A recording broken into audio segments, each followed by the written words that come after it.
বেশ সকাল সকাল ঘুম থেকে উঠেছিলাম।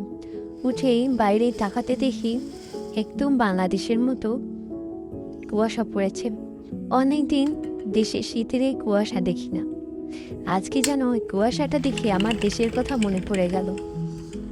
দেখুন কি সুন্দর, তাই না? কি সুন্দর করে কুয়াশা পড়েছে।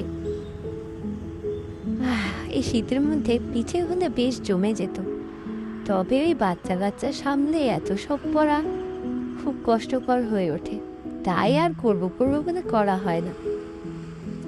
আজকে ওয়েদারটা এত সুন্দর ছিল, সকালবেলা দেখে মনটা ভরে গেল। আর সকাল সকাল উঠলে বেশ দিনটা বড়ও লাগে। কিন্তু কবে যেরকম শীতের সময় দেশে যেতে পারবো কে জানে। বিদেশে থেকে আমরা দেশকে খুব ভালোবাসি, দেশের কথা খুব মনে পড়ে, দেশকে খুব মিস করি। কিন্তু দেখা যায় যারা দেশে থাকে তাদের কাছে দেশটা অত একটা ভালো না লাগলেও যারা দূরে থাকে তারাই বোঝে।